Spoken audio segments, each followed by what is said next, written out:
ഒരുപാട് മന്ത്രിവേഷമാണ് ഞാൻ കേട്ടിട്ടുള്ളത്. എൻ്റെ മുഖത്ത് ഈ കള്ള ലുക്കുള്ളതിൻ്റെ പേരിൽ എപ്പോഴും മന്ത്രിവേഷമാണ് കിട്ടുന്നത്. അതിനെനിക്ക് വിഷമമൊന്നുമില്ല.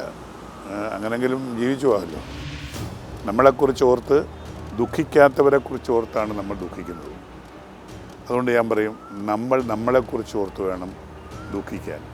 ജീവിതത്തിലെ ഏറ്റവും വലിയ സമ്പത്ത് എന്താണെന്ന് ചോദിച്ചാൽ ഞാൻ പറയും സൗഹൃദമാണ്. അതുകൊണ്ട് ഇത് കേൾക്കുന്ന പ്രേക്ഷകരോടും എനിക്ക് പറയാനുള്ളത്, സൗഹൃദം പൊന്നുപോലെ സൂക്ഷിക്കുക, കണ്ണിലെ കൃഷ്ണമണി പോലെ സൂക്ഷിക്കുക. സന്താനങ്ങൾ കൂടിയിട്ട് കാര്യമൊന്നുമില്ല, അത് അനുഭവിക്കാനുള്ള ഭാഗ്യം കൂടെ വേണം. എനിക്കൊരു മകളുണ്ട്, മകളിൽ നിന്നുള്ള സുഖം അനുഭവിക്കാനുള്ള ഭാഗ്യം എനിക്കുണ്ടെങ്കിൽ ഞാൻ അനുഭവിക്കില്ലെങ്കിൽ ഇല്ല. ഞാൻ ആ പേജ് അങ്ങ് വലിച്ചു കയറിക്കണം.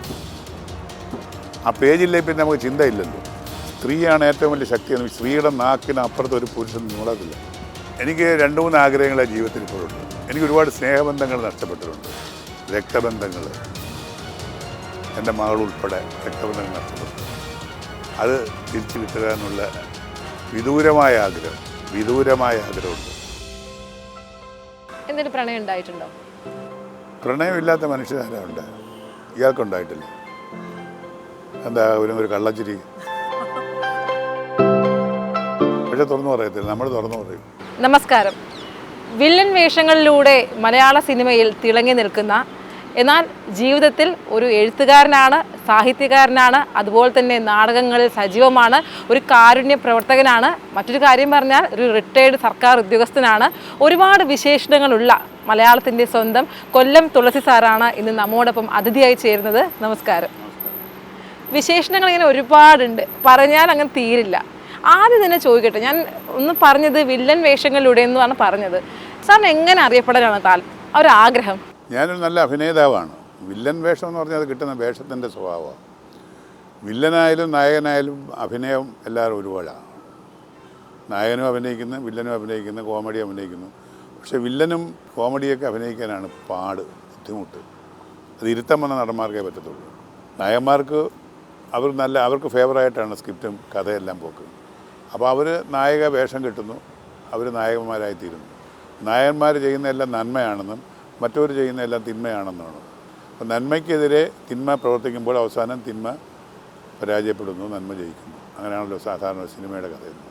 അപ്പോൾ അക്കൂട്ടത്തിൽ പെടുമ്പോൾ ഞാൻ ഒരുപാട് വില്ലൻ വേഷങ്ങളിലാണ് തിന്മയുടെ ഭാഗത്തു നിന്നുള്ള കഥാപാത്രങ്ങളെ ആവർത്തിച്ച് അഭിനയിച്ച് ആളുകളുടെ മുഖത്തും മനസ്സിലും അത്ര സുഖകരമല്ലാത്ത ഇമേജ് സൃഷ്ടിച്ചിട്ടുള്ള ഒരു പാവപ്പെട്ട കലാകാരനാണ് ഞാൻ. വളരെ ശരിയാണ്. ഈ തിന്മയുള്ള കഥാപാത്രങ്ങൾ ചെയ്ത് ആളുകളുടെ ഉള്ളിൽ അങ്ങനെ തന്നെയാണ്. ഈ കൊല്ലം തുളസി എന്ന് പറഞ്ഞു കഴിഞ്ഞാൽ ഒരു എന്താ പറയുക, ഈ അഴിമതിയുടെ ഒരു മുഖമാണ്, അല്ലെങ്കിൽ ഈ പറഞ്ഞ പോലെ ഒരു ക്രൂരമായ കഥാപാത്രമാണ്.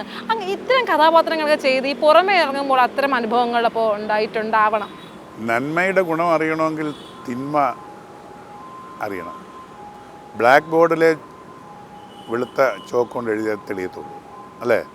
അതുപോലെ സത്യത്തിൻ്റെ വില അറിയണമെങ്കിൽ അസത്യവും കാണണം. അപ്പോൾ നന്മ നമുക്ക് പ്രൊജക്റ്റ് ചെയ്ത് കാണണമെങ്കിൽ തിന്മയുടെ ഭാവം കൂടെ നിൽക്കണം. അപ്പോൾ അതുകൊണ്ട് അതാണ് അതിൻ്റെ ഒരു കോൺസെപ്റ്റ് എന്ന് പറയുന്നത്. നമ്മളിലെല്ലാവരും നായകനും വില്ലനുമാണ്. നമ്മളെല്ലാവരും ഇത് രണ്ടുപേരുമുണ്ട്. ഓരോ വ്യക്തിയിലും നന്മയുണ്ട്, അതുപോലെ മറ്റുള്ള സ്വഭാവങ്ങളുമുണ്ട്. സന്യാസിക്ക് കശാപ്പുകാരനായിട്ട് മാറാൻ സാധിക്കും, കശാപ്പുകാരന് സന്യാസിയായിട്ട് മാറാൻ സാധിക്കും. വില്ലൻ വേഷം കിട്ടുന്നതിനോട് ഞാൻ ഒരുപാട് തിക്താനുഭവങ്ങളൊക്കെ എനിക്കുണ്ടായിരുന്നു സീരിയലിലൊക്കെ. അത് ഇപ്പോഴും അതിൻ്റെ ഒരു ബാക്കി പത്രമാണ്. പലതുമുണ്ട് ഇപ്പോഴും കാണുന്നുണ്ട്. എന്നോട് ആ ഒരു ദൃഷ്ടിയിൽ കൂടെ നോക്കുന്നവരുണ്ട്, സംസാരിക്കുന്നവരുണ്ട്, പെരുമാറുന്നവരുണ്ട്. പക്ഷേ ആത്യന്തമായിട്ട് അവർ തിരിച്ചറിയും, അഭിനയമാണല്ലോ എന്ന് തിരിച്ചറിഞ്ഞ് നമ്മളെ അപ്രീഷിയേറ്റ് ചെയ്യാനുണ്ട്. അവിടെ നമ്മുടെ വിഷമം മാറും. പണ്ടൊരിക്കലും ഞാനൊരു സീരിയലിൽ വളരെ ക്രൂരനായ ഒരു കഥാപാത്രത്തെ അഭിനയിച്ചിട്ട് കൂനമ്പായി ക്ഷേത്രത്തിൽ ഞാൻ തൊഴാൻ പോയി. വന്ന് അവിടുത്തെ സ്ത്രീകളുടെ ശബരിമല പോലെ അതുപോലെ വലിയ തരം 10,000-75,000 1,00,000 പേരെ അടിക്കുന്ന ആൾക്കാണ്. അപ്പോൾ അവിടെ ഞാൻ സോപാനത്തിന് മുമ്പിൽ തൊഴുന്ന ഒരു സ്ത്രീ പുറത്തുനിന്നുണ്ട്. ഇയാളെന്തിനാണ് ഇവിടെ വന്നിരിക്കുന്നത്? ഇയാളെ ഞങ്ങളെ ദേവി അനുഗ്രഹിക്കുന്നൊന്നുമില്ല, ഇയാളെ അടുപ്പിച്ച് മാറ്റ് എന്ന് പരസ്യമായിട്ട് പറഞ്ഞു. ഞാൻ നാണം കെട്ടു എല്ലാവരുടെ മുമ്പിൽ എത്തി. അപ്പോൾ എന്നിട്ട് അവർ തന്നെ പറഞ്ഞു, നല്ല അഭിനയമാണ് കേട്ടോ. ഇത് രണ്ടുമുണ്ട്. അപ്പോൾ അതിനകത്തുനിന്ന് അവർ തിരിച്ചറിയുന്നുണ്ട്. അപ്പോൾ പിന്നെ വിഷമം തോന്നാറുണ്ട് എപ്പോഴും കൂടുതലും ഈ തിന്മയുടെ ഭാഗത്ത് നിന്ന് അഭിനയിക്കുമ്പോൾ. ഒരുപാട് മന്ത്രിവേഷമാണ് ഞാൻ കേട്ടിട്ടുള്ളത്. എൻ്റെ മുഖത്ത് ഈ കള്ള ലുക്കുള്ളതിൻ്റെ പേരിൽ എപ്പോഴും മന്ത്രിവേഷമാണ് കിട്ടുന്നത്. അതിനെനിക്ക് വിഷമമൊന്നുമില്ല. അങ്ങനെങ്കിലും ജീവിച്ചു പോകാമല്ലോ. പരുഷമായ ഒരു സ്വഭാവം എന്നൊക്കെ ആളുകൾ പറയുമെങ്കിലും ഒരു സൗമ്യനായ ഒരു കുട്ടി ഉള്ളിലുണ്ട്. കാരണം ഇപ്പം എല്ലാവരുടെയും സംസാരിച്ച് കയ്യിലെടുക്കാനും പറയേണ്ടത് തുറന്നു പറയുന്നൊരു പ്രകൃതമാണ്. അത് ഈ പ്രകൃതി തരുന്ന ഒരു വലിയ വിശേഷമാണ്. നമ്മുടെ ഉള്ളിൽ കുട്ടി പറഞ്ഞതിൻ്റെ തൊട്ട് സൗമനസ്യമുള്ളതാണ്, സുമനസ്സാണ്, നല്ലതാണ്, നന്മയാണ്. അതുപോലെ അത് മുഖത്തൂടെ പ്രകടിപ്പിച്ചു കഴിഞ്ഞാൽ വലിയ കുഴപ്പമാണ്. ഈ സമൂഹത്തിൽ ജീവിക്കാൻ പറ്റത്തില്ല. അവനെ തേച്ചിരിക്കും, ഇപ്പോഴത്തെ ഭാഷയിൽ തേച്ചിരിക്കും. പക്ഷേ എനിക്ക് നേരെ തിരിച്ച് തന്നിരിക്കുകയാണ്. കാര്യം എൻ്റെ മുഖത്തിൻ്റെ പരിശുദ്ധ കണ്ട് ആരും എടുക്കത്തില്ല, ശത്രുക്കൾ എടുക്കത്തില്ല. ഇവൻ ആൾ കുഴപ്പക്കാരനാണ്, ഒരു കള്ളം പോലെ വീട്ടിൽ മോഷണത്തിന് കയറാൻ മടിക്കടേ, അവന് ആൾ വില്ലനാകട്ടോ. അപ്പോൾ ഇതുകൊണ്ട് ഗുണവുമുണ്ട്. അപ്പോൾ അത് ദൈവം തരുന്ന ഒരു ഇതാണ്. വലിയ നമ്മൾ ഏറ്റവും സുന്ദരികളായ ഐശ്വര്യവതികളായ ചില ആ സ്ത്രീകളെ കാണുമ്പോൾ നമ്മൾ ഉദ്ദേശിച്ചും സർവ്വവിധ ഐശ്വര്യങ്ങളും സ്വഭാവഗുണവും. പക്ഷേ അതല്ലായിരിക്കും. ഏറ്റവും കൂടുതൽ മോശമായ മരുമകളും അമ്മാവിയമ്മയായിരിക്കും. അപ്പോൾ സൗന്ദര്യവും മുഖഭംഗിയും ഉള്ളുമായിട്ട് രണ്ടും രണ്ടാണ്. പക്ഷേ ഇതെല്ലാം ഒത്തുകിണങ്ങിയ ചില ആളുകളുണ്ട്. അത് ദൈവത്തിൻ്റെ ഒരു ഗിഫ്റ്റാണ്. ജോലി കിട്ടിയതിന് ശേഷമാണ് ബാക്കി പഠനമെല്ലാം പൂർത്തിയാക്കിയത്. ഒരു ആവറേജ് സ്റ്റുഡൻ്റ് ആണ് എന്ന് പറഞ്ഞ് ഞാൻ കേട്ടിട്ടുണ്ട്. പക്ഷേ ഒരിക്കലും ഒരു ആവറേജ് സ്റ്റുഡൻറ്റിന് ജോലി കിട്ടിയപ്പോൾ തന്നെ ഈ പഠനം നടത്താനും അതുപോലെ അഭിനയം മുന്നോട്ട് കൊണ്ടുപോകാനൊന്നും പറ്റില്ല. എങ്ങനെയായിരുന്നു ആ ഒരു കാലഘട്ടത്തിൽ ഈ 3 കാര്യങ്ങൾ ഒരുമിച്ച് കൊണ്ടുപോയത്? 3 അല്ല, അതിലുപരി. എൻ്റെ പിതാവ് ഒരു സംസ്കൃതാധ്യാപകനായിരുന്നു. അച്ഛൻ നല്ല അറിവുള്ള സംസ്കൃതത്തിൽ നല്ല പാണ്ഡിത്യമുള്ളതാണ്. പക്ഷേ ഞങ്ങളുടെ ഒരു ദരിദ്ര കുടുംബമാണ്. ഒരു ചെറിയ വീടും 5-6 സന്താനങ്ങളും. അക്കാര്യത്തിനൊന്നും ഒരു കുറവും വരുത്തിയിട്ടില്ല. അപ്പോൾ ഈ 5-6 സന്താനങ്ങളുള്ള ഒരു വീട്ടിൽ മണ്ണെണ്ണ വിളക്കിനകത്തിലൊക്കെയായിരുന്നു നമ്മൾ പഠിച്ചത്. കട്ടിലിൻ്റെ കീഴിലൊക്കെ കിടന്നാണ് നമ്മളൊക്കെ വളർന്നിട്ടുള്ളത്. കാര്യം സ്ഥല സൗകര്യങ്ങളില്ല, പഠിക്കാനുള്ള സൗകര്യങ്ങളില്ല. അപ്പോൾ അതുകൊണ്ട് തന്നെ പഠിത്തം ശരിയായിട്ടില്ല. പഠിക്കാനുള്ള സ്കൂളൊക്കെ ഉണ്ട്, പക്ഷേ വീട്ടിൽ വന്ന് പഠിക്കാനുള്ള സൗകര്യങ്ങളൊന്നും ഇതായിട്ടില്ലാത്തവർ നമ്മളതിന് നിങ്ങൾ പറഞ്ഞ ആവറേജ് ഉണ്ടായിരുന്നു. SLC കഴിഞ്ഞു, പ്രീ ഡിഗ്രി കഴിഞ്ഞു. അതിനുശേഷം പിന്നെ ജോലി കിട്ടിയതിന് ശേഷം എന്നിൽ ഉള്ളിൽ കിടക്കുന്ന ഒരു ഇതുണ്ടല്ലോ, ഒരു പഠിക്കണമെന്നുള്ള ആ വിചാരം കൊണ്ടാണ് ഞാൻ സർവീസിൽ കയറിയതിന് ശേഷമാണ് BAയും MA ഒക്കെ പാസ്സായത്. ഡിപ്ലോമ ഇൻ ജേർണലിസം പാസ്സായി. അപ്പോൾ അത് നമുക്കൊരു വിധിയുണ്ടത്, അതൊരു വിധിയാണ്. ആ വിധിക്ക് നമ്മളും ഒന്ന് വഴി അതിന് ഒരുക്കി കൊടുക്കുന്നു എന്നുള്ളത്. അതിനകത്ത് വലിയ അത്ഭുതമൊന്നുമില്ല. എന്നെപ്പോലെ ഒരുപാട് പേര് താഴ്ന്ന നിലയിൽ നിന്ന് വന്ന് ഉയർന്നവർ എത്രയോ പേരുണ്ട്. അവരുടെ മുമ്പിൽ ഞാനൊന്നും അല്ലെങ്കിൽ പോലും അവരുടെ ഇടയിൽ എന്നെ കൂടെ കാണാം. ചരിത്രം പഠിച്ച ഒരാളാണ്, അതുപോലെ ജേർണലിസം പഠിച്ച ഒരാളാണ്, നന്നായി സംസാരിക്കാൻ അറിയാം. എന്തുകൊണ്ട് ജേർണലിസം ഒരു ഫീൽഡായി എടുത്തില്ല? എങ്കിലും ഇപ്പോൾ നല്ലൊരു അറിയപ്പെടുന്ന മാധ്യമ പ്രവർത്തകനും കൂടെ ആയേനെ. അല്ല, ഇപ്പോഴത്തെ മാധ്യമപ്രവർത്തനത്തിനോട് ഇപ്പോഴത്തെ മാധ്യമപ്രവർത്തനോട് എനിക്ക് ഭയങ്കര എതിർപ്പാണ്. ഞാൻ പഠിച്ച ജേർണലിസം അല്ല ഇപ്പോഴത്തെ ജേർണലിസം എന്ന് പറയുന്നത് ഈ പത്ര ഉടമയ്ക്കോ അല്ലെങ്കിൽ സീരിയലിൻ്റെ അല്ലെങ്കിൽ ഈ മാധ്യമങ്ങളുടെ ഉടമയ്ക്കോ അയാളുടെ താല്പര്യത്തിനും രാഷ്ട്രീയ കാര്യങ്ങൾക്കും സാമൂഹികമായ പ്രതിബദ്ധത അനുസരിച്ചുകൊണ്ട് പുള്ളിക്കാരൻ്റെ അഭിപ്രായങ്ങളും എഴുത്തുകളും മാറ്റേണ്ടി വരും. ഞാൻ സ്വതന്ത്ര ചിന്തകനാണ്. വളരെ സമൂഹത്തെ കാണുകയും സമൂഹത്തോട് പ്രതിബദ്ധതയുള്ളൊരു കലാകാരനാണ്. അതുകൊണ്ട് തെറ്റ് കണ്ടാൽ പ്രതികരിക്കുന്ന ഒരു സ്വഭാവം എനിക്ക് അന്നുകൊണ്ട് ഇപ്പം കുറഞ്ഞു വരിക. അതിന് പ്രതികരിച്ചിട്ട് കാര്യമില്ലെന്നൊരു സത്യം മനസ്സിലാക്കി. നമ്മൾ പ്രതികരിച്ചുകൊണ്ടേയിരിക്കും, കേട്ടുകൊണ്ടേയിരിക്കും. അപ്പോൾ അതുകൊണ്ട് അങ്ങനെ ഒരു മാധ്യമപ്രവർത്തകനാകാൻ ഞാൻ അന്ന് എനിക്ക് ജോലി ഉള്ളപ്പോഴാണ് അങ്ങനെ ആഗ്രഹിച്ച് എഴുതാനുള്ളൊരു ആഗ്രഹം കൊണ്ടുവന്ന് എഴുതുന്നുള്ളത്. അതൊരു മാധ്യമപ്രവർത്തകന്മാരുടെ ഇപ്പോഴത്തെ പോക്ക് കാണുമ്പോൾ അങ്ങനെ ആയി തീരാതിരുന്നില്ല. വളരെ എണ്ണപ്പെട്ട മാധ്യമപ്രവർത്തകരുള്ള പേരെടുത്തവർ, അറിയാവുന്നവർ, എഴുത്തിൻ്റെ നിഷ്പക്ഷമായ എഴുത്തിലൂടെ വലുതായ മാധ്യമപ്രവർത്തകർ വളരെ കുറവാണ്. അച്ഛൻ പണ്ഡിതനായതുകൊണ്ട് തന്നെ അച്ഛൻ്റെ അത്തരം കഴിവുകൾ കിട്ടിയിട്ടുണ്ട്. കാരണം ഈ പഠിക്കാനൊക്കെ ആണെങ്കിലും ശരി തന്നെയാണ്. അമ്മയുടെ കുടുംബം എന്ന് പറഞ്ഞൊരു കലാകുടുംബമാണ്, ആ കഴിവും കിട്ടിയിട്ടുണ്ട്. അപ്പോൾ ഈ ഒരു കലാകുടുംബത്തിൽ നിന്ന് അമ്മയുടെ കുടുംബം, അതിൽ നിന്ന് ഒരു അഭിരുചി വളർന്നു വന്നു. അത് അച്ഛൻ പ്രോത്സാഹിപ്പിച്ചിരുന്നു. കാരണം അച്ഛനൊരു അധ്യാപകനായതുകൊണ്ട് തന്നെ മകൻ പഠിച്ച് വലിയ ജോലിയൊക്കെ കിട്ടണം, അതുകൊണ്ടില്ല അഭിനയിക്കേണ്ട, നാടകങ്ങളിലൊന്നും അഭിനയിക്കേണ്ട, അങ്ങനെ വിലക്കിയിരുന്നു. ഇവരാരും എന്നെ പ്രോത്സാഹിപ്പിച്ചിട്ടില്ല. ഈ കലയുടെ വഴിയിൽ കൂടെ നീങ്ങാൻ വേണ്ടിയുള്ള പ്രോത്സാഹനം തന്നിട്ടില്ല. പക്ഷേ വിലക്കിയിട്ടില്ല, എതിർത്തിട്ടുമില്ല. അതാണ് വലിയ പ്രോത്സാഹനമെന്ന് ഞാൻ വിശ്വസിക്കുന്നു. ഇത് രോഗം ചെയ്യാതിരിക്കലല്ലേ ഏറ്റവും വലിയ സഹായം എന്ന് പറഞ്ഞതിൻ്റെ കൊണ്ട് അത് അച്ഛൻ്റെ ഒരു ഞാൻ ചെറുപ്പം മുതൽ നാടകം കാണാൻ പോകും, കഥാപ്രസംഗം ഉണ്ടെങ്കിൽ അത് കേൾക്കാൻ പോകും. അത് കാണാൻ പോകരുതെന്ന് പറഞ്ഞിട്ടില്ല. നീ പോയി കണ്ടോ, പോയിട്ട് വന്ന് എവിടെ പോയി അതിന് നാടകം കാണാൻ പോയി, അല്ലെങ്കിൽ കഥാപ്രസംഗം കേൾക്കാൻ പോയി. പണ്ട് പോലെ നാടകങ്ങൾ കാണുക, നാടകത്തിൽ അഭിനയിക്കുക, ക്ലബ്ബ് നാടകങ്ങളിലൂടെയൊക്കെ വളർന്നു. ക്ലബ്ബ് നാടകങ്ങളിൽ ബാലനടനായിട്ടൊക്കെ കയറി. അങ്ങനെ അതുമായിട്ട് ഇങ്ങനെ ഇതൊക്കെ പടിപടിയായിട്ടാണ് ഞാനിങ്ങനെ ഇപ്പോൾ കാണുന്ന കൊല്ലം തുളസി എന്ന സിനിമാ നടൻ, സിനിമാ താരം എന്ന് എല്ലാവരും പറയുന്നത്. താരം എന്ന് പറഞ്ഞാൽ പൊലിഞ്ഞു പോകുന്നത്. എനിക്ക് താരം എന്ന് പറയുന്നത് ഇഷ്ടമല്ല, നടൻ, അഭിനേതാവ്. അങ്ങനെയാണ് ഞാൻ രൂപാന്തരപ്പെട്ടത്. അവിടെ നിന്ന് ഇങ്ങനെ വളർന്നു വന്നു. അപ്പം 6 പേരാണ് വീട്ടിൽ, 5 സഹോദരങ്ങൾ. അപ്പോൾ ഈ 5 പേര് എങ്ങനെയുണ്ട്? ഈ ആ ഒരു കൂട്ടുകുടുംബം പോലെ 5 അത് ഭയങ്കര സപ്പോർട്ടായിരുന്നു സഹോദരങ്ങൾ? ഒരിക്കലുമില്ല. അവരുടെ ഒരു രക്ഷകനായിരുന്നു ഞാൻ. അമ്മയും അച്ഛനും ഉള്ള, ഞാൻ പറഞ്ഞ ദരിദ്ര കുടുംബമാണ്. ആ അച്ഛൻ്റെ തുച്ഛ വരുമാനം കൊണ്ട് ഇവരെ കാര്യമായിട്ട് പഠിപ്പിക്കാൻ പറ്റിയിട്ടില്ല. 3 സഹോദരിമാരുണ്ട്, അവരെ SSLC വരെ പഠിപ്പിച്ചതേ ഉള്ളൂ. പിന്നെ എൻ്റെ ജ്യേഷ്ഠനുണ്ട്. ജ്യേഷ്ഠൻ വേറെ SSLC കഴിഞ്ഞ് വേറെ വഴി തിരിഞ്ഞു പോയി, ഹിന്ദി പഠനമായിട്ട് പോയി. ഞാൻ പ്രീ ഡിഗ്രി കഴിഞ്ഞ് അപ്പോൾ പിന്നെ ജോലിക്കകത്ത് കയറി. അപ്പോൾ അവരൊക്കെ എൻ്റെ വളർച്ചയിൽ അഭിമാനിക്കുന്ന ആളുകളാണ്. അത് അന്ന്. ഇപ്പം കാലം മാറി. അതൊരു ദുരന്ത കഥയുടെ തുടക്കമാണ്. അത് കാരണം അതിലേക്ക് കടക്കാൻ ഞാൻ ആഗ്രഹിക്കുന്നില്ല. പുറമേ നോക്കുമ്പോൾ കൊല്ലം തുളസി അത്രയും കഥാപാത്രങ്ങൾ ചെയ്ത, എഴുതാൻ കഴിവുള്ള ഒരു സർക്കാർ ഉദ്യോഗസ്ഥനായിരുന്ന, വെൽ സെറ്റിൽഡ്, സാമ്പത്തികപരമായി ഭയങ്കര മുന്നേറ്റം ഉണ്ടാവും, അത്രയും സിനിമകളിലൊക്കെ അഭിനയിച്ച ആളാണ്. പക്ഷേ നമ്മൾ കാണുന്നതൊന്നുമല്ല അതിൻ്റെ പിന്നിൽ സത്യം എന്ന് പറയുന്നത്. ഒരുപാട് വിഷമങ്ങൾ ലൈഫിൽ അതിജീവിച്ച് വന്ന ഒരാളാണ്. ഇപ്പോൾ സന്തോഷവാനാണ്, പക്ഷെ പുറകിലേക്ക് നോക്കുമ്പോൾ ഞാൻ എത്രയും അതിജീവിച്ച് വന്നു, ഞാൻ മഹത്തായ ഒരു വ്യക്തിയാണ്, അങ്ങനെ തോന്നുന്നുണ്ടോ? എൻ്റെ കുട്ടി അത് എല്ലാവരുടെയും ജീവിതത്തിലുള്ളതായത്. അത് എൻ്റെ മാത്രം എനിക്ക് കാണാൻ പ്രത്യേകതയൊന്നുമില്ല. ഞാനിത് തുറന്നു പറയുന്നു, ചിലത് തുറന്നു പറയുന്നില്ല. ചിലരെല്ലാ ദുഃഖങ്ങളും ഉള്ളിൽ ഒതുക്കുന്നു, ചിലത് ദുഃഖങ്ങൾ മറ്റുള്ളവരോട് പറയുന്നു. മറ്റുള്ളവരോട് പറയുമ്പോഴുള്ള ആശ്വാസമുണ്ട്. പിന്നെ അവരനുഭവിച്ച ചില സത്യങ്ങൾ അത് മറ്റുള്ളവരെ അറിയിക്കാൻ ഞാൻ ശ്രമിക്കാറുണ്ട്. ഞാൻ എൻ്റെ ജീവിതത്തിൽ ചെയ്ത സൽക്കർമ്മങ്ങൾക്ക് എനിക്ക് ഫലം കിട്ടിയില്ലല്ലോ എന്നുള്ളൊരു ദുഃഖം എനിക്കുണ്ട്. അതുകൊണ്ട് സൽക്കർമ്മങ്ങൾ ചെയ്യരുതെന്ന് ഞാൻ പറയുന്നില്ല, ചെയ്യുമ്പോൾ ആലോചിക്കണമെന്ന് പറയും. ഉദാഹരണത്തിന് എന്നെ സാമ്പത്തികമായിട്ട് പറ്റിച്ചിട്ടുള്ള ഒരുപാട് സുഹൃത്തുക്കളുണ്ട്, വളരെ അടുത്ത സുഹൃത്തുക്കളാണ്. അവരാവശ്യം വന്ന് പറയുമ്പോൾ ഈ പറ്റിക്കുമോ എന്നോ ചതിക്കുമോ എന്നോ ഒരു ചിന്ത നമുക്കില്ല. അവർ തിരിച്ചു തരുമെന്നുള്ള ചിന്തയിൽ കൊടുത്തിട്ടുണ്ട്. നമ്മൾ സൽബുദ്ധിയാണ്, നന്മയുടെ ഭാഗത്തൂടെ നമ്മൾ ചിന്ത ചെയ്യും. പക്ഷേ അത് അവർ കൊടുത്തതിന് ശേഷം ഒരിക്കലും തരാതെ പിന്നെ അത് വാങ്ങിയിട്ടില്ല എന്ന് പറയുകയും കോടതിയിൽ പോവുകയും ചെയ്യുന്ന അങ്ങനെ ഒരുപാട് ദുരന്ത അനുഭവങ്ങൾ എനിക്കുണ്ടായിട്ടുണ്ട്. അതിൻ്റെ വെളിച്ചത്തിൽ ഞാൻ പറയുന്നത് എന്താണെന്ന് അറിയും, ആർക്കും പണം കടം കൊടുക്കരുത്, വായ്പ കൊടുക്കരുത്. ഒരു ശത്രുവാണ്. ആ ഒരു വലിയ മെസ്സേജ് ഞാൻ എപ്പോഴും പറയും. നമ്മളെക്കുറിച്ച് ഓർത്ത് ദുഃഖിക്കാത്തവരെക്കുറിച്ച് ഓർത്താണ് നമ്മൾ ദുഃഖിക്കുന്നത്. അതുകൊണ്ട് ഞാൻ പറയും, നമ്മളെക്കുറിച്ച് ഓർത്ത് വേണം ദുഃഖിക്കാൻ, നമ്മളെക്കുറിച്ച് ഓർത്ത് വേണം ജീവിക്കാൻ, നമ്മൾ തന്നെ രക്ഷിക്കണം. നമ്മൾ ആരെക്കുറിച്ച് ഓർത്ത് സഹായിക്കാൻ ശ്രമിക്കും, അവരാരും നമുക്ക് സഹായത്തിനെത്തില്ല എന്നുള്ള പരമമായ സത്യം ഞാൻ പഠിച്ചു. അത് ഞാൻ പുറത്ത് എൻ്റെ അനുഭവത്തിലൂടെ വിളിച്ചു പറയാറുണ്ട്. അത് പലരുടെ അനുഭവമാണ്.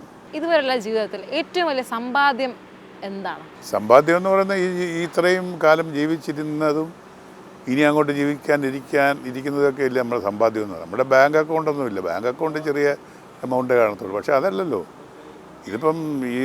എൻ്റെ മകളുടെ പ്രായമുള്ള നിങ്ങളുമായിട്ട് ഞാൻ ഒരു ഇൻ്റർവ്യൂ ചെയ്യാനുള്ള അതൊരു സൗഭാഗ്യമല്ല. എനിക്ക് ഒരുപാട് സൗഹൃദ വലയങ്ങളുണ്ട്, ഒരുപാട് സുഹൃത്തുക്കളുണ്ട്. അതും ഒരു സമ്പത്താണ്. അതാണ് ഏറ്റവും വലിയ സമ്പത്ത്. ജീവിതത്തിൽ ഏറ്റവും വലിയ സമ്പത്ത് എന്താണെന്ന് ചോദിച്ചാൽ ഞാൻ പറയും സൗഹൃദമാണ്. അതുകൊണ്ട് ഇത് കേൾക്കുന്ന പ്രേക്ഷകരോടും എനിക്ക് പറയാനുള്ളത്, സൗഹൃദം പൊന്നുപോലെ സൂക്ഷിക്കുക, കണ്ണിലെ കൃഷ്ണമണി പോലെ സൂക്ഷിക്കുക.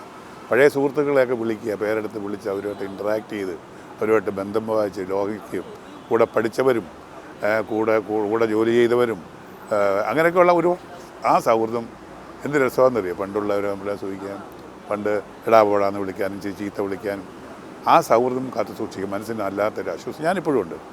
എൻ്റെ ഓഫീസിൽ വർക്ക് ചെയ്ത ഞാൻ 10-12 മുനിസിപ്പാലിറ്റികളിൽ വർക്ക് ചെയ്തിട്ടുണ്ട്. ഇവിടെ എല്ലാ എൻ്റെ പഴയ സുഹൃത്തുക്കൾ ഇപ്പോഴും ഞാൻ വിളിക്കാറുണ്ട്, ഇന്നും വിളിച്ചു. അതൊരു സുഖമാണ്. നമ്മളിവിടെ പണിയെടുത്ത നമ്മളൊക്കെ മൂത്ത പ്രായമുള്ള ചേച്ചിമാരൊക്കെ ഇപ്പോൾ അമ്മമാരൊക്കെ കൊച്ചു വർത്താനം പറയുന്ന പഴയ തമാശയൊക്കെ പറയുമ്പോൾ ഇപ്പോൾ അവർ ആ പഴമയിലേക്ക് പോകുമ്പോൾ അവരൊരു സുഖം അനുഭവിക്കുന്നുണ്ട്, ഞാനും അനുഭവിക്കുന്നു.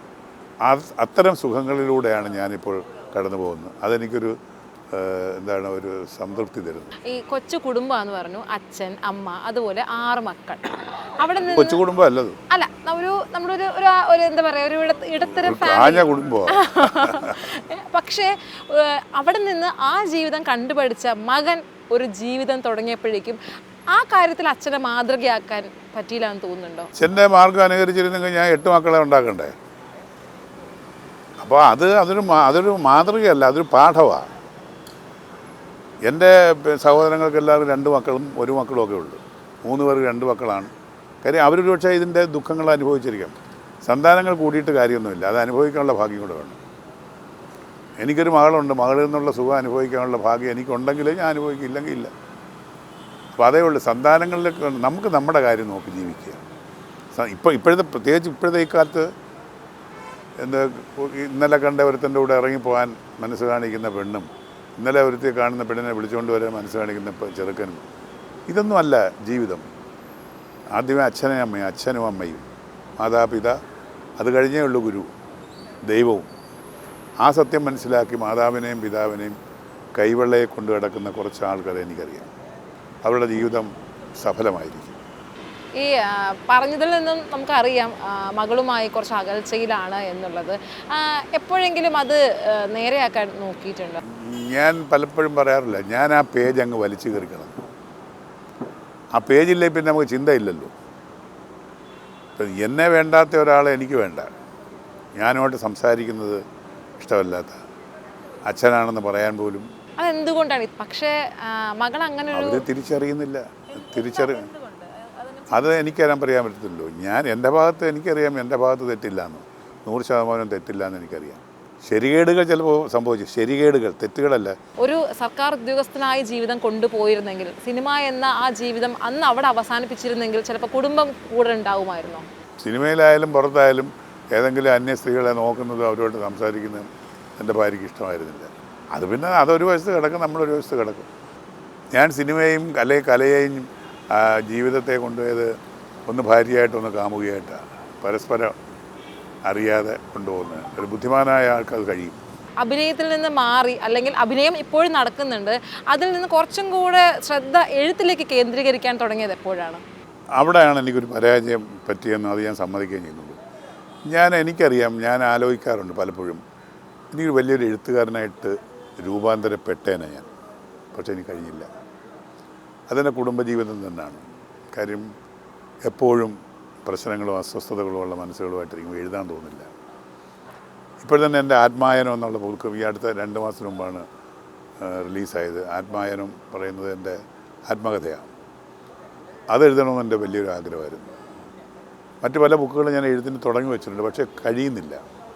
ഏകാന്തതയിൽ ചിന്തകൾ മറിഞ്ഞു പോകുമ്പോൾ ഇപ്പോൾ ഈ ആത്മായനം എന്നുള്ള ആത്മകഥ എഴുതുമ്പോൾ തന്നെ എൻ്റെ പഴയ ഓർമ്മകളെല്ലാം തന്നെ വല്ലാതെ അലോസരപ്പെടുന്നുണ്ട്. അതിനുമുമ്പൊരു നോവൽ എഴുതി, ജാനുപുരാണം എന്ന് പറഞ്ഞു. അപ്പോൾ അതൊക്കെ ഔട്ട് ഓഫ് പ്രിൻ്റാണ് ഇപ്പോഴും. അപ്പോൾ ആ എഴുത്തിൻ്റെ ലോകത്തേക്ക് ഞാൻ വലിയൊരു എഴുത്തുകാരനായിട്ട് മാറിയാണ്. പക്ഷേ എന്തുകൊണ്ടോ അതിന് കഴിയുന്നു. ഞാനൊരു അക്കാര്യത്തിൽ വലിയ മടിയനാണ്.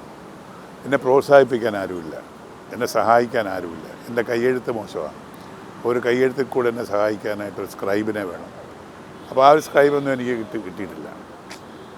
എനിക്കിപ്പോൾ എൻ്റെ സന്തത സഹകാരിയായിട്ടിരിക്കുന്ന കുട്ടിക്ക് പോലും എഴുതാനറിയില്ല. അപ്പോൾ അതിൻ്റെ ഒരു കുറവുണ്ട്. അങ്ങനൊരു കുട്ടിയാണ് ഉണ്ടായിരുന്നെങ്കിൽ ഞാൻ നല്ലൊരു എഴുത്തുകാരനായിട്ട് മാറും. ഇപ്പോഴും എൻ്റെ മനസ്സിൽ ഒരുപാട് ആശയങ്ങളുണ്ട്. താല്പര്യം കൊണ്ടാണോ രാഷ്ട്രീയത്തിലേക്കൊന്ന് കൈവച്ചത്? അല്ല, രാഷ്ട്രീയം എന്ന് പറയുന്ന സിനിമയായിട്ട് ബന്ധമൊന്നുമില്ല. രാഷ്ട്രീയത്തിൽ ഞാൻ ഇറങ്ങുമ്പോൾ ഞാനൊരു ഒരു കോൺഗ്രസ് അനുഭാവിയായിരുന്നു തുടക്കം മുതൽ. എൻ്റെ ചെറുപ്പത്തിലും KSUവും യൂത്ത് കോൺഗ്രസും സേവാദളവും ഒക്കെ ആയിരുന്നു. സർവീസ് വരുമ്പോഴൊക്കെ ഞാൻ അതിനോട് ആഭിമുഖ്യം, പക്ഷേ അതൊരു പ്രവർത്തകനല്ലായിരുന്നു, മെമ്പർഷിപ്പ് എടുത്തിട്ടൊന്നുമില്ല. പിന്നെ സർവീസിൽ വന്നതിന് ശേഷം BJP ഭരണം വന്നപ്പോൾ നരേന്ദ്രമോദി എന്ന പ്രധാനമന്ത്രിയെക്കുറിച്ച് ഞാൻ ഏറെ പഠിക്കാൻ ശ്രമിച്ചു. അദ്ദേഹം ചെയ്യുന്ന പ്രവർത്തനങ്ങൾ, അദ്ദേഹത്തിൻ്റെ ഭരണപരിഷ്കാരങ്ങൾ, അദ്ദേഹത്തിൻ്റെ ഭരണ രീതികൾ, അദ്ദേഹത്തിൻ്റെ വിദേശ സന്ദർശനങ്ങൾ, അതെല്ലാം നമ്മൾ നോക്കി ഇന്ന് കാണുമ്പോൾ എനിക്ക് ആ മനുഷ്യനോടൊരു താല്പര്യം, അടുപ്പം തോന്നി. 33 വർഷം RSS പ്രവർത്തകനായി ഇന്ന് സാധാരണക്കാരൻ്റെ ജീവിതമായിട്ട് ബന്ധപ്പെട്ട ഒരാളാണ്. 13 വർഷം ഗുജറാത്ത് മുഖ്യമന്ത്രിയായിരുന്നു. അങ്ങനെ ഒരുപാട് അനുഭവ സമ്പത്തുമായിട്ടാണ് അദ്ദേഹം BJPയിൽ വന്നത്. അപ്പോൾ ഒരു സാധാരണക്കാരൻ്റെ, ഇല്ലായ്മക്കാരൻ്റെ, വല്ലായ്മക്കാരൻ്റെ ബുദ്ധിമുട്ടും പ്രയാസവും അറിഞ്ഞ ആളാണ് അദ്ദേഹം. അപ്പോൾ അവരെ ഉദ്ധരിക്കുകയാണ് രാജ്യത്തിൻ്റെ ഉന്നമനം എന്ന് അദ്ദേഹത്തിനറിയാം. മറ്റൊരു ഭാഷയിൽ പറഞ്ഞാൽ യഥാർത്ഥ രാഷ്ട്ര നിർമ്മാണ പ്രക്രിയയിൽ ചിന്തിച്ചിരിക്കുന്ന ഒരാളാണ് അദ്ദേഹം. വേറെ ഒരു നേതാവും എൻ്റെ അനുഭവത്തിലില്ല രാഷ്ട്രത്തെ നന്നാക്കാനായിട്ട്, തൻ്റെ ജന്മനാടിനെ നന്നാക്കാനായിട്ട് ചിന്തയുള്ള ആരും എൻ്റെ മനസ്സിലുണ്ടായിട്ടില്ല ഇതുവരെ. മറ്റ് രാഷ്ട്രീയ പങ്കിടുന്നുണ്ട്, ഇദ്ദേഹത്തിന് ആ ഒരൊറ്റ ചിന്ത മാത്രമേ ഉള്ളൂ. എൻ്റെ നാട്, എൻ്റെ ഭാരതം, എൻ്റെ ഇന്ത്യ അത് നന്നാകണം, ലോകരാഷ്ട്രങ്ങൾ അറിയപ്പെടണം. ആ ഒരു ആശയത്തോട് യോജിച്ചാണ് ഞാൻ ഈ പാർട്ടിയിലേക്കൊന്ന് കാൽ പോക്കിയത്. പക്ഷേ അവിടെ വെക്കാൻ അവിടെ ആരും സമ്മതിച്ചില്ല. ഞാൻ അതുപോലെ ഞാൻ പിൻവലിച്ചു. അപ്പം ഞാൻ BJP അല്ല, രാഷ്ട്രീയക്കാരനുമല്ല, ഒരു സാധാരണ. മോദി ഫാനാണ്, അതിപ്പോഴുമാണ്. പക്ഷേ ഇത് കോൺഗ്രസ്സുകാർ കേൾക്കണ്ട, CPM കേൾക്കണ്ട. അല്ല, അവർ പോലും അംഗീകരിക്കുന്ന കാര്യമാണല്ലോ. മോദി എന്ന് പറയുന്ന വ്യക്തിയാണ്, ഞാൻ BJP അല്ല അംഗീകരിക്കുന്നത്. മോദി എന്ന് പറയുന്ന വ്യക്തിയുടെ ആശയങ്ങൾ, അദ്ദേഹത്തിൻ്റെ പ്രവൃത്തി പദം, പ്രവൃത്തി മണ്ഡലങ്ങൾ, അദ്ദേഹത്തിൻ്റെ ചിന്തകൾ, ഇപ്പോൾ ലോകത്തിലെ ഏറ്റവും വലിയ ലോക ഗുരുവായിട്ട് അദ്ദേഹത്തെ അംഗീകരിക്കണമെങ്കിൽ, മറ്റൊരു രാഷ്ട്രത്തിലും അദ്ദേഹത്തിൻ്റെ കാലത്തോട്ട് വന്നിക്കണമെങ്കിൽ, നമ്മുടെ ഒരു കാര്യം ആലോചിക്കണം. ഇന്ത്യ മൂന്നാമത്തെ സാമ്പത്തിക ശക്തിയായി വളർന്നുകൊണ്ടിരിക്കുക, ലോകശക്തിയായി വളർന്നുകൊണ്ടിരിക്കുക. അതാരുടെ കഴിവാണ്? മോദിയുടെ കഴിവ്. വേറെ ഒരുപാട് പ്രധാനമന്ത്രികളുണ്ടായിരുന്നു, അത് നിശ്ചയിക്കാൻ പാടില്ല. ഞാൻ രാഷ്ട്രീയം പറയല്ല. അതൊക്കെ ആ സത്യം തിരിച്ചറിഞ്ഞു കഴിഞ്ഞാൽ മോദിയെ എതിർക്കത്തില്ല.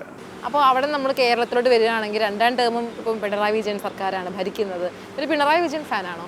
ഞാൻ പിണറായി വിജയൻ ഫാനാണെന്ന്, ഏകാധിപതി എന്നുള്ള രീതിയിൽ അദ്ദേഹത്തെ ഞാൻ ബഹുമാനിക്കുന്നു. സ്വേച്ഛാധിപതി എന്നുള്ള നിലയിൽ തനിക്കപ്പുറത്ത് ആരുമില്ല, താനാണല്ല.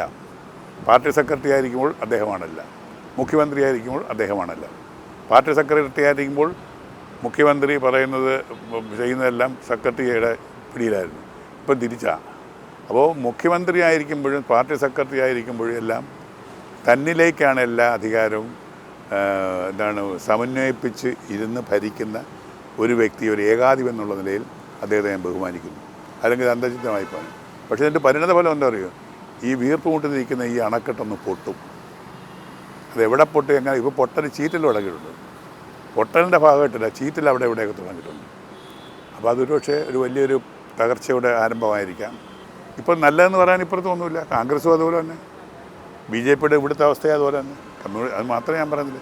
എല്ലാത്തിലും ഈ അധികാര ഭ്രമം, അധികാരം എടുക്കാനുള്ള ഒരു ഒരു ഒരു ഒരു ഒരു ഇവരുടെ ഒരു പ്രയാണം എന്നൊക്കെ പറയുന്നത്, അത് അവരുടെ ചിന്ത വികലമാക്കുന്നു, വികൃതമാക്കുന്നു, വിരൂപമാക്കുന്നു. അപ്പോൾ രാജ്യം എന്നുള്ളതും നാടെന്നുള്ളതും അവർ മറക്കുന്നു. അവരുടെ കുടുംബം അത് വളർത്തുന്നു, ശ്രമിക്കുന്നു. അതുകൊണ്ടാണ് ഇപ്പോഴത്തെ രാഷ്ട്രീയത്തോട് എനിക്ക് വിശ്വസിക്കാൻ പറ്റാത്തത്. താങ്കളുടെ ജീവിതത്തിൽ ഏറ്റവും വലിയ ലഹരി എന്താണ്? ഏറ്റവും വലിയ ലഹരി എന്ന് പറയുന്നത് എനിക്ക് മനുഷ്യനെ സ്നേഹിക്കുക എന്നുള്ള കാര്യം, മനുഷ്യനെ സഹായിക്കുക. അപ്പോൾ ഞാൻ സർവീസ് ഇരിക്കുമ്പോൾ ആരെന്ത് വന്നാലും അവരെ സഹായിക്കുന്ന ഒരു ചരിത്രമേ ഉള്ളൂ. ഇപ്പോൾ ഞാൻ ജീവിച്ചിരിക്കുന്ന ആൾ, എന്നോട് വർക്ക് ചെയ്യുന്നവരോട് അവരും ഇത് കേട്ടിരിക്കും. ഒരാൾ വന്നാൽ അവരെ സഹായിക്കാനും, എൻ്റെ സ്റ്റാഫിനെ ആയാലും ഞാൻ സഹായിക്കുന്ന ഒരു രീതി എനിക്കുള്ളൂ, ദ്രോഹിക്കുന്ന രീതി എനിക്കില്ല. അതൊരു ലഹരിയാണ്. ഒരാളെ ഒന്ന് സഹായിക്കുമ്പോൾ കിട്ടുന്ന സംതൃപ്തിയുണ്ട്, അതാണ് എൻ്റെ ലഹരി. അല്ലാതെ ഒരാളെ ദ്രോഹിക്കുന്നതിനകത്തല്ല. ഇപ്പോൾ സിനിമയിൽ ലഹരിയുടെ ഉപയോഗം വളരെ കൂടുതലാണ്. ഇപ്പോൾ കേസുകളൊക്കെ എടുത്തു കഴിഞ്ഞാൽ ഒരുപാട് കേസുകൾ ഇങ്ങനെ രജിസ്റ്റർ ചെയ്യുന്നുണ്ട്. അപ്പോൾ ഈ സിനിമയിലൊരു കണ്ടെത്തൊരു ഇതെടുത്തു കഴിഞ്ഞാൽ അങ്ങനെയൊന്നുമില്ല. ഈ പറഞ്ഞതുപോലെ വരുന്നു, അഭിനയിക്കുന്നു, അതോ പുറമെ അറിയാത്തത് കൊണ്ടാണോ? നിങ്ങളെല്ലാവരും ഈ സിനിമക്കാരായിട്ട് തള്ളുന്നത് എന്തിനാണ്? എനിക്കതാ ചോദിക്കാത്തത്. സിനിമയിൽ മാത്രമേ ഉള്ളൂ. ഏത് മേഖലയിലാണ് ഇതില്ലാത്തത്? സ്ത്രീ പീഡനം എന്ന് പറയുന്നത്, സ്ത്രീയുടെ സമ്മതത്തോടു കൂടി ചെയ്യുന്നതിന് പീഡനം എന്ന് പറയാൻ പറ്റത്തില്ല. സ്ത്രീയായിട്ടുള്ള വീഴ്ച. ഇപ്പോൾ നമ്മുടെ ഈ കേസുകളെല്ലാം എടുത്തു നോക്കിയാൽ സ്ത്രീകൾ അവരുടെ ഇഷ്ടത്തോടു കൂടി ചെന്നിട്ടുള്ളതാണ്. അത് അവരുടെ കാര്യങ്ങളെല്ലാം കഴിഞ്ഞ് സുഖമെല്ലാം അനുഭവിച്ച് വർഷങ്ങൾക്ക് ശേഷം ഇത് പറയുന്നതിൻ്റെ ബുദ്ധി എന്താണ്, യുക്തി എന്താണ്, സത്യം എന്താണ് നമുക്കറിയില്ലല്ലോ. ആ സമയം പ്രതികരിക്കാൻ പറ്റാത്തത് കൊണ്ട് എന്തുകൊണ്ട് പ്രതികരിച്ചുകൂടാ? സ്ത്രീയല്ലേ ഏറ്റവും വലിയ ശക്തി. സ്ത്രീയാണ് ഏറ്റവും വലിയ ശക്തി. സ്ത്രീയുടെ നാക്കിന് അപ്പുറത്ത് ഒരു പുരുഷൻ നീളത്തില്ല. 10 സ്ത്രീകളുടെ മുമ്പിൽ കൂടെ ഒരു പുരുഷൻ നടക്കാൻ മടിക്കും, നാണം വരും. പക്ഷേ 10 പുരുഷന്മാരുടെ മുമ്പിൽ കൂടെ ഒരു സ്ത്രീ നല്ല ഇളഞ്ഞു കിടക്കും. അതാണ് സ്ത്രീയായിട്ടുള്ള വ്യത്യാസം. സ്ത്രീ അബലയാണെന്ന് വിശ്വസിക്കരുത് നിങ്ങളുൾപ്പെടെ. സ്ത്രീ നല്ല ശക്തിമത്താണ്, അവർക്ക് പ്രതികരിക്കാനുള്ള ശേഷം ഇപ്പോൾ പ്രതികരിക്കുന്നു. സ്ത്രീ ഈ പറഞ്ഞ പോലെ അബലയല്ല എന്ന് പറഞ്ഞത് കൊണ്ടാണ് ഈ സാറിൻ്റെ ഒരു പേര് കൊണ്ട് തന്നെ സ്ത്രീ ആയിരിക്കുമെന്ന് കരുതി വന്ന് സമീപിച്ച ഒരു സംഭവം ഉണ്ടായിട്ടുണ്ട്. ഗർഭം ധരിക്കാനും പ്രസവിക്കാനുമുള്ള കഴിവ് പുരുഷന്മാർക്ക് കൊടുത്തിരുന്നെങ്കിൽ അവരും പേടിച്ചേനെ. മനസ്സിലായല്ലോ? അപ്പോൾ പുരുഷനെ ആകർഷിക്കുന്ന ഭൂമിയിലെ ഏക വസ്തു സ്ത്രീയാണ്. അതുപോലെ സ്ത്രീയെ ആകർഷിക്കുന്ന ഏക വസ്തു പുരുഷനാണ്. അതിൽ തെറ്റൊന്നുമില്ല, അത് വേണം, അല്ലെങ്കിൽ പ്രപഞ്ചം നിലനിൽക്കത്തില്ല. നമുക്കൊരു ഇഷ്ടപ്പെട്ട ഒരു സ്ത്രീയായിട്ട് നമുക്ക് ഒരു ആഗ്രഹം തോന്നുമെങ്കിലോ അല്ലെങ്കിൽ ഒരു പ്രണയം തോന്നുമെങ്കിലോ അതെന്താ തെറ്റ്?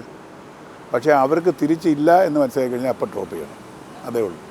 ഈ പറഞ്ഞ പോലെ പ്രണയത്തിൻ്റെ കാര്യം പറഞ്ഞത് കൊണ്ടാണ് ചോദിക്കുന്നത്. എന്തെങ്കിലും പ്രണയം ഉണ്ടായിട്ടുണ്ടോ? പ്രണയമില്ലാത്ത മനുഷ്യരാരുണ്ട്? ഇയാൾക്കുണ്ടായിട്ടില്ല. എന്താ ഒരു കള്ളച്ചിരി? പക്ഷെ തുറന്നു പറയത്തില്ല, നമ്മൾ തുറന്നു പറയും. അത് തുറന്നു പറയാൻ എനിക്കങ്ങനെ പ്രണയം ഉണ്ടായിട്ടില്ല. പക്ഷെ പ്രണയം എന്ന് പറയുന്നതിന് അപ്പോൾ ഒരു ഒരു ഒരു ഒരു ഒരു എന്താണ് ഒരു നിർവചനം കൊടുക്കേണ്ടത്. എന്താ പ്രണയം? എന്താണ് പ്രണയം? ഞാൻ അങ്ങോട്ട് ചോദിക്കും. ഇല്ല, അത് പറ്റില്ല. അല്ല, പറ. പ്രണയിച്ച ഒരാളാണല്ലോ, പ്രണയത്തിൻ്റെ ഒരു സുഖം എന്താണെന്ന് പറയുന്നത്. അങ്ങനെയല്ല, പ്രണയിക്കുക എന്ന് പറഞ്ഞു കഴിഞ്ഞാൽ ഈ നമ്മുടെ മനസ്സെപ്പോഴും ദുർബലമാക്കുന്ന ഏക വികാരം പ്രണയമാണ്. ഒരു മനുഷ്യനെ അവൻ്റെ ഹൃദയവും അവൻ്റെ മനസ്സും ദുർബലമാകുന്ന ഏക വികാരം പ്രണയമാണ്. വളർത്താനും തളർത്താനും പ്രണയത്തിനാണ്. ആ പ്രണയത്തിന് ചെറിയൊരു പോറലേറ്റ സഹിക്കാനും പറ്റത്തില്ല. അല്ലെങ്കിൽ ആത്മഹത്യം കെട്ടി തൂങ്ങിച്ചാവുന്നത്. അവസാനമായി ചോദിക്കുകയാണ്, ഇനിയിപ്പോൾ സിനിമകളിൽ ഏതൊക്കെയാണ് ഇപ്പോൾ ചെയ്തുകൊണ്ടിരിക്കുന്നത്? എനിക്ക് സിനിമയിലും കലാരംഗത്തും ഒക്കെ സജീവമാകണമെന്നുണ്ട്. എനിക്ക് 2-3 ആഗ്രഹങ്ങളെ ജീവിതത്തിൽ ഇപ്പോഴുള്ളൂ. ഒന്ന്, നഷ്ടപ്പെട്ടു പോയ എൻ്റെ ആരോഗ്യം തിരിച്ചു കിട്ടുക. അതിന് ഞാൻ ശ്രമിക്കുന്നുണ്ട്. നമുക്കൊരു വിധിയുണ്ടല്ലോ. എനിക്ക് ഒരുപാട് സ്നേഹബന്ധങ്ങൾ നഷ്ടപ്പെട്ടിട്ടുണ്ട്. രക്തബന്ധങ്ങൾ, എൻ്റെ മകളുൾപ്പെടെ രക്തബന്ധങ്ങൾ നഷ്ടപ്പെട്ടു. അത് തിരിച്ചു കിട്ടുക എന്നുള്ള വിദൂരമായ ആഗ്രഹമുണ്ട്. പിന്നെ എൻ്റെ നിന്ന് നഷ്ടപ്പെട്ട കുറേ ധനമുണ്ട്. ചതിച്ചും വഞ്ചിച്ചും പിടിച്ച എൻ്റെ സുഹൃത്തുക്കൾ പറ്റിച്ചത്. അത് ഒരുത്തൻ ഈ അടുത്ത കാലത്ത് പോയി ജയിലിൽ പോയി കിടന്നു. ഒരുത്തൻ മരിച്ചു. ഇനിയും കിട്ടാനുണ്ട്. അത് കോടതിയിൽ ജയിലിൽ കിടക്കുകയാണ്. അപ്പോൾ അതിൽ നിന്നൊക്കെ വിജയിച്ച് അവസാനം ആ പണമൊക്കെ സ്വരൂപിച്ചെടുത്ത് നല്ല അടിച്ചു പൊളിച്ചൊരു എൻഡിങ്. ഇഷ്ടമുള്ള സ്ഥലം കാണുക, ഇഷ്ടമുള്ള ഭക്ഷണം മേടിച്ച് കഴിക്കുക, ഇതൊക്കെയാണ് എൻ്റെ ആഗ്രഹം. ഞാൻ ടൂർ പോവുക, ആ ഒരു ആഗ്രഹങ്ങൾ എനിക്ക് ബാക്കിയുള്ളൂ. പിന്നെ കലാരംഗത്തും അതുപോലെ സജീവമായി നല്ലൊരു അംഗീകാരം കിട്ടുന്ന രീതിയിലുള്ള കഥാപാത്രത്തെ എൻ്റെ ഇപ്പോഴത്തെ രൂപത്തിനും ഭാവത്തിനനുസരിച്ച് കിട്ടി അഭിനയിപ്പിച്ച് പൊലിപ്പിക്കണമെന്ന്. അവാർഡ് കിട്ടണമെന്നില്ല, ഇന്ന് പൊലിപ്പിച്ചിട്ട് പോകണമെന്നൊരാഗ്രഹം. അല്ല, അത് രണ്ടാമത്തെ കാര്യമാണ്. അവാർഡ് എന്ന് പറഞ്ഞാൽ വില്ലന്മാർക്ക് അവാർഡില്ലല്ലോ. നായകന്മാർക്കെല്ലാം അവാർഡുണ്ട്. നായകന്മാർ വില്ലന്മാർക്ക് അവാർഡ് കൊടുത്ത ചരിത്രമില്ലല്ലോ. കാര്യം വില്ലന്മാരുടെ അഭിനയമല്ലെന്ന് അവർ പറയുന്നത്. അത് വേറെ വിഷയം, അതിലേക്ക് നമ്മൾ കിടക്കുന്നത്. അപ്പോൾ അങ്ങനെ കലാരംഗത്ത് സജീവമാകണം. ഞാനിപ്പോൾ നാടകരംഗത്തുണ്ട്. നാടകരംഗത്ത് ഇനി പറ്റത്തില്ല, എൻ്റെ ഓർമ്മ നശിച്ചു പോകുന്നുണ്ട്. അതുകൊണ്ട് നാടകം പഠിച്ചു പറയാൻ പറ്റില്ല. അഭിനയ രംഗത്തും അതുപോലെ തന്നെ നമുക്ക് പറ്റിയ വേഷങ്ങൾ കിട്ടി. ഒരു അച്ഛൻ വേഷമോ, തമിഴിലൊക്കെ ഞാൻ നല്ല 2 മെയിൻ വില്ലൻ വേഷം ചെയ്ത ആളാണ്. അപ്പോൾ അതുപോലൊക്കെ ഒരു ചെറിയ തിരിച്ചുവരവാണ് മനസ്സെന്ന് ആഗ്രഹിക്കുന്നുണ്ട്. അതുപോലൊരു വിദൂരമായ ആഗ്രഹമാണ് മകളും തിരിച്ചു വരട്ടെ എന്നുള്ളത്. അത് വിദൂരമായ ആഗ്രഹമാണ്. വിദൂരമായ ആഗ്രഹങ്ങൾ ഒരിക്കലും നടക്കാറില്ല. അതാണ് ചില വിദൂരതകൾ ചിലപ്പോൾ സമീപത്ത് വരാറുണ്ട്. അല്ല, അവർ സുഖമായിട്ട് കഴിയുന്നു. പിന്നെന്താ വേണം? ഒരു അച്ഛൻ്റെ, ഒരു പിതാവിൻ്റെ, രക്ഷിതാവിൻ്റെ ആഗ്രഹം മക്കൾ സുഖമായിട്ട് ജീവിക്കുക എന്നുള്ളതാണ്. ഞാൻ നേരത്തെ പറഞ്ഞ വാക്ക് ജോയിൻ്റ് ചെയ്യണം. അവർക്കാർക്കും നമ്മളെക്കുറിച്ച് ചിന്തയില്ല. പിന്നെ നമ്മളെന്തിനാണ് അവരെക്കുറിച്ച് ചിന്തിക്കുന്നത്? നമ്മളെക്കുറിച്ച് ചിന്തിക്കുക, അടിച്ചുപൊളി ജീവിക്കുക. മക്കളും ഇതായിരിക്കും ചിലപ്പോൾ ചിന്തിക്കുന്നത്. ഞാൻ കേൾക്കുന്നവരോടും പറയാനുള്ളത്, നിങ്ങളുടെ കാര്യം നമുക്ക് സുഖമായിട്ട് ജീവിക്കുക. മറ്റുള്ളവരെക്കുറിച്ച് ചിന്തിക്കാതിരിക്കുക. ചിന്തിക്കണം. അവർ നിങ്ങളെക്കുറിച്ച് ചിന്തിക്കുന്നില്ല, അവരെക്കുറിച്ച് ചിന്തിക്കില്ല. നിങ്ങളുടെ ആരോഗ്യം നോക്കുക, അടിച്ച് സന്തോഷം എന്താണെന്ന് വെച്ചാൽ അതനുസരിച്ച് ചെയ്യുക, വിനോദയാത്ര പോവുക, ഭഗവാനെ മുറുകെ പിടിക്കുക. ഇതെല്ലാം ചെയ്താൽ നിങ്ങളുടെ ജീവിതവും സുരക്ഷിതമാകും. ഏതായാലും വളരെയധികം നന്ദി. ഇത്രയും സമയം നമ്മോടൊപ്പം എല്ലാ വിശേഷങ്ങളും ചോദിച്ചതിനൊക്കെ ഒരു മറയുമില്ലാതെയാണ് ഉത്തരം പറഞ്ഞത്. അതുപോലെ എന്നെ ഒന്ന് കുടിക്കുകയായിരുന്നു. അത് കുഴപ്പമില്ല, സാരമില്ല, പോട്ടെ. പറഞ്ഞോ, വീട്ടുകാർ കേൾക്കട്ടെ. ഇല്ല. അപ്പോൾ ഈ പറഞ്ഞ പോലെ വളരെയധികം നന്ദി സാർ. ഇത്രയും സമയം നമ്മോടൊപ്പം വിശേഷങ്ങൾ പങ്കുവച്ചതിന് നന്ദി. സന്തോഷം.